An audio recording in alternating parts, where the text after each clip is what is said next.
Welcome to the 1000 Nights and 1 Night. Now, when it was the 256th night, she said, It hath reached me, O auspicious king, that Allah al-Din continued. So he packed me 50 loads of goods and gave me 10,000 dinars, wherewith I set out for Baghdad. When I reached the Lion's Copse, the wild Arabs came out against me and took all my goods and monies. So I entered the city, knowing not which where to pass the night, and seeing this place, I took shelter here. Quoth the old man, O my son, what sayest thou to my giving thee 1,000 dinars, and a suit of clothes, and a mule worth another 2,000? Ala al-Din asked, To what end wilt thou give me these things, O my uncle? And the other answered, This young man who accompanied me is the son of my brother, and an only son, and I have given him my daughter called Zubaydah, the lutist, an only child, who is a model of beauty and loveliness. So I married her to him. Now he loveth her, but she loatheth him. And when he chanced to take an oath of triple divorcement, and broke it forthright, she left him. Whereupon he egged on all the folk to intercede with me to restore her to him.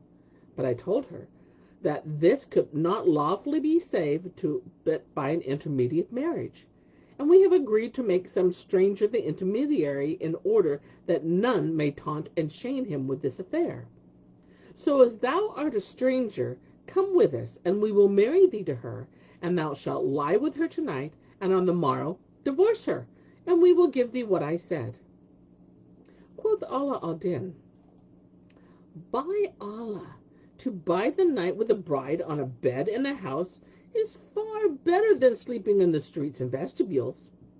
So he went with them to the Gazi, whose heart, as soon as he saw Ala al-Din, was moved to love him, and who said to the old man, What is your will? And he replied, We wish to make this man an intermediary husband for my daughter, but we will write a bond against him, binding him to pay down a way of marriage settlement 10,000 gold pieces. Now, if after passing the night with her he divorce her in the morning, we will give him a mule and dress, each worth 1,000 dinars, and a third thousand of ready money. But if he divorce her not, he shall pay down the 10,000 dinars according to the contract. So they agreed to the agreement, and the father of the bride to receive his bond for the marriage settlement.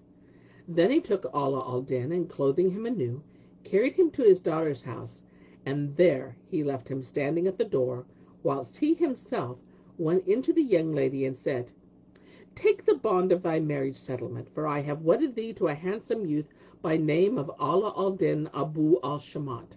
So do thou use him with the best of usage. Then he put the bond into her hands, and left her and went to his own lodging. Now the lady's cousin had an old duenna who used to visit Zubaydah, and he had done many a kindness to this woman. So he said to her, O my mother, if my cousin Zubaydah see this handsome young man, she will never accept my offer. So I would fain have thee contrive some trick to keep her and him apart. She answered, By life of thy youth, I will not suffer him to approach her. Then she went to Ala al-Din and said to him, O my son, I have a word of advice to give thee for the love of Almighty Allah, and do accept our counsel. As I fear for thee from this young woman, better thou lie alone and feel not her person, nor draw thee near to her. He asked, Why so? And she answered, Because her body is full of leprosy, and I dread lest she infect thy fair and seemly youth. Quoth he, I have no need for her. Thereupon she went to the lady, and said the like of her to Ala al-Din, and she replied, I have no need for him, but will let him lie alone, and on the morrow he shall gain his gate. Then she called a slave girl, and said to her, Take the tray of food, and set it before him, that he may sup. So the handmaid carried him the tray of food, and set it before him, and he ate his fill, after which he sat down and raised his charming voice and fell to reciting the chapter called Y.S. The lady listened to him and found his voice as melodious as the Psalms of David, sung by David himself, which, when she heard, she exclaimed, Allah disappoint the old hag who told me that he was affected with leprosy. Surely this is not the voice of one who hath such a disease, and all was a lie against him. Then she took her lute of India land workmanship, and tuning the string, sang to it in a voice so sweet its music would stay the birds in the heart of heaven, and began these two couplets. I love a fawn with gentle white black eyes, whose walk the willow wand will envy kills. Forbidding me he bids for rival mine. 'Tis Allah's grace who grants to whom he wills. And when he heard her chant these lines, he ended his recitation of the chapter, and began also to sing, and repeated the following couplet. My salam to the fawn in the garments concealed, and to roses and gardens of cheeks revealed. The lady rose up when she heard this, and her inclination for him redoubled, and she lifted the curtain, and Ala al-Din, seeing her, recited these two couplets. She shineth forth, a moon, and bends, and a willow wand, and breathes out ambergris, and gazes a gazelle. Meseems as if grief loved my heart, and when from her estrangement I abide, possession to it fell. Thereupon she came forward, swinging her haunches, and gracefully swaying a shape the handiwork of him whose boons are hidden, and each of them stole one glance of the eyes that cost them 1,000 sighs. And when the shafts of the two regards which met wrangled in his heart, he repeated these two couplets. She spied the moon of heaven, reminding me of nights when met we in the meadow lean. True, both saw moons, both sooth to say it was her very eyes I saw, and she mine eye. And when she drew near him, and there remained but 2 paces between them, he recited these two couplets. She spread 3 tresses of unplaited hair one night, and showed me nights, not 1, but 4, and faced the moon of heaven with her brow, and showed me 2-fold moons in single hour. And as she was hard by him, she said to him, Keep away from me, lest thou infect me. Whereupon she uncovered her wrist to let him see that it was cleft, as it were, in 2 halves by veins and sinews, and its whiteness was as the whiteness of virgin silver. Then said she, Keep away from me, thou, for thou art stricken with leprosy, and maybe thou wilt infect me. He asked, Who told thee I was a leper? And she answered, The old woman so told me. Quoth he, 'Twas she told me also that thou was afflicted with white scurvy. And so saying, he bared his 4 arms, and showed her that his skin was also virgin white. Thereupon she pressed him to her bosom, and he pressed her to his bosom, and the twain embraced with closest embrace. Then she took him, and lying down on her back, let down her petticoat trousers, and in an instant that which his father had left him rose up in rebellion against him, and he said, Go it, O Sheikh Zachary of Shakari, O father of veins. And putting both hands to her flanks, he set the sugar stick to the mouth of the cleft, and thrust on till he came to the wicket called Pecten. His passage was by the gates of Victories, and therefrom he went through the Monday market, and those of Tuesday and Wednesday and Thursday, and finding the carpet after the measure of the day's floor, he piled the box within its cover till he came to the end of it. And when morning dawned, he cried to her, Alas for delight which is not fulfilled! The raven taketh it, and flieth away. And she asked, What meaneth this by saying? He answered, O my lady, I have but this hour to abide with thee. Quoth she, Who said so? And he quoth, Thy father made me give him a written bond to pay 10,000 dinars to thy wedding settlement, and except I pay it this very day, they will imprison me for the debt in the Kazi's house, and now my hand lacketh 1/2 dirham of the sum. She asked, O my lord, is the marriage bond in thy hand or in theirs? And he answered, O my lady, in mine, but I have nothing. She rejoined, The matter is easy, fear thou nothing. Take these 100 dinars, and I had more. Will give thee that what thou lackest. But of a truth, my father, of his love for my cousin, hath transported all his goods, even to my jewelry, from my lodging to his. But when they sent thee a sergeant of the ecclesiastical court, and Shahrazad perceived the dawn of the day, and ceased to say her permitted say.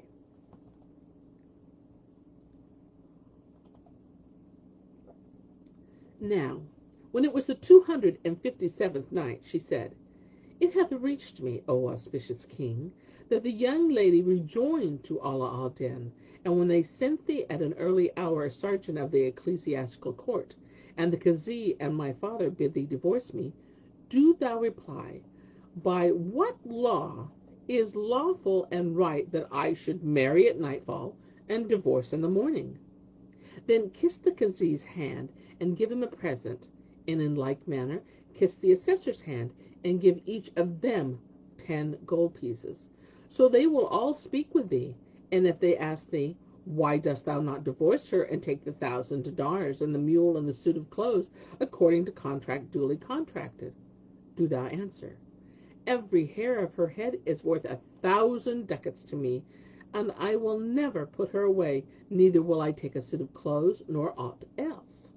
And if the Kazi say to thee, Then pay down the marriage settlement, do thou reply, I am short of cash at this present, whereupon he and the assessor will deal in friendly fashion with thee, and allow thee time to pay. Now whilst they were talking, behold, the Kazi's officer knocked at the door. So Ala al-Din went down, and the man said to him, Come speak of Effendi, for thy father-in-law summoneth thee. So Ala al-Din gave him 5 dinars, and said to him, O summoner, by what law am I bound to marry at nightfall and divorce the next morning? The sergeant answered, By no law of ours at all, and if thou be ignorant of the religious law, I will act as thine advocate.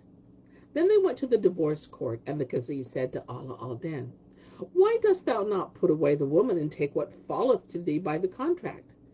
Hearing this, he went up to the Kazi, and kissing his hand, put 50 dinars in it, and said, O my lord the Kazi, by what law is it lawful and right that I should marry at nightfall and divorce in the morning in my own despite? The Kazi announced, Divorce on compulsion and by force is sanctioned by no law of the Moslems. Then said the young lady's father, If thou wilt not divorce her, pay me the 10,000 dinars, her marriage settlement. Quoth Ala al-Din, Give me a delay of 3 days. But the Kazi said, 3 days is not time enough. He shall give thee 10. So they agreed to this, and bound him after 10 days either to pay the dowry or to divorce her. And after consenting, he left them by taking meat and rice and clarified butter, and what else of food he needed, returned to the house, and told the young woman all that had passed. Whereupon she said, Twixt night and day wonders may display, and Allah bless him for his saying. Be mild when rage shall come to afflict thy soul. Be patient when calamity breeds ire. Look, the nights are big with child by time, whose pregnancy bears wondrous things and dire. Then she rose and made ready food and brought the tray, and they ate, the 2 of them, and drank, and were merry and mirthful. Presently Ala al-Din besought her to let him hear a little music. So she took the lute and played a melody that had the heartiest stone dance for glee, and the strings cried out in present ecstasy, O loving one! After which she passed from the adagio into the presto and a livelier measure. As they were thus spent, their leisure and joy and jollity, and mirth and merriment, behold, there came a knocking at the door. And she said to him, Go see who is at the door. So he went down, and opened it, and finding 4 dervishes standing without, said to them, "What want ye?" They replied, "O my lord, we are foreign and wandering religious mendicants, the viands of whose souls are music and dainty verse, and we would fain take our pleasure with thee this night, till morning doth appear, when we will wend our way, and with Almighty Allah be thy reward. For we adore music, and there is not one of us but knoweth by heart store of odes and songs and ritornelles." He answered, "There is one I must consult." And he returned and told Zubaydah, who said, "Open the door to them."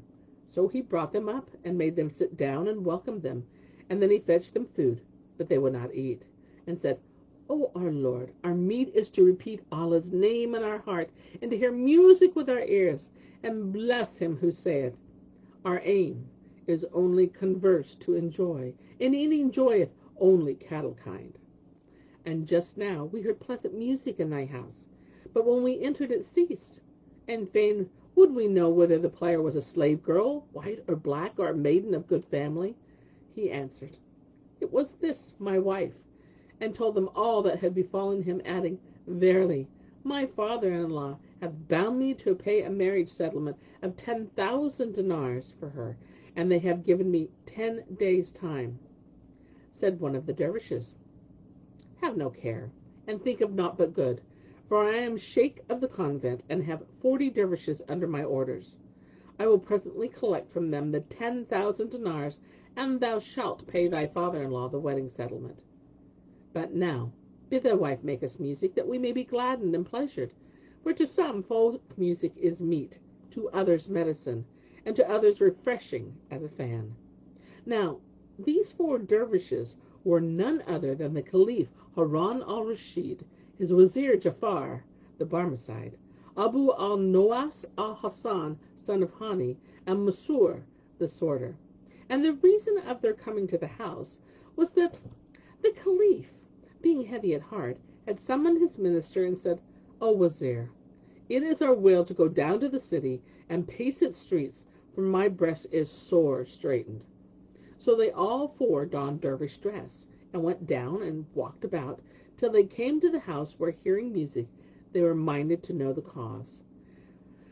They spent the night in joyance and harmony, and telling tales and tales, until morning dawned, when the Caliph laid 100 gold pieces under the prayer carpet, and all, taking leave of Allah al-Din, went their way.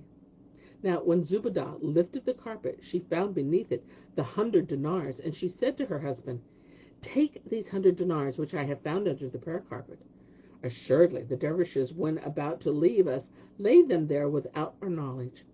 So Allah al-Din took the money, and repairing to the market, brought therewith meat and rice and clarified butter, and all they required. And when it was night, he lit the wax candles, and said to his wife, "The mendicants, it is true, have not brought the 10,000 dinars which they promised, but indeed they are poor men." As they were talking, behold, the dervishes knocked at the door. And she said, "Go down and open to them." So he did. And he bid them up, and bringing them up, said to them, "Have you brought me the 10,000 dinars you promised me?" They answered, "We have not been able to collect aught thereof as yet, but fear not. Inshallah, tomorrow we will compound for thee some alchemical cookery. But now bid thy wife play us, for the very best pieces will gladden our hearts, and we love music." So she took her lute, and made them some melodies that had passed the hardest rocks to dance with glee, and they passed the night in mirth and merriment, converse, and good cheer, till morn appeared with its sheen and shone, when the Caliph laid 100 gold pieces under the prayer carpet, and all, after taking leave of Allah ad-Din, went their way. And they ceased not to visit him thus every night for 9 nights. And each morning the Caliph put 100 dinars under the prayer carpet till the 10th night, when they came not. Now the reason of their failure to come was that the Caliph had sent to a great merchant, saying to them, "Bring me 50 loads of stuff, such as come from Cairo." And Shahrazad perceived the dawn of the day, and ceased to say her permitted say. And so do I cease my tale for the day, till it be morrow.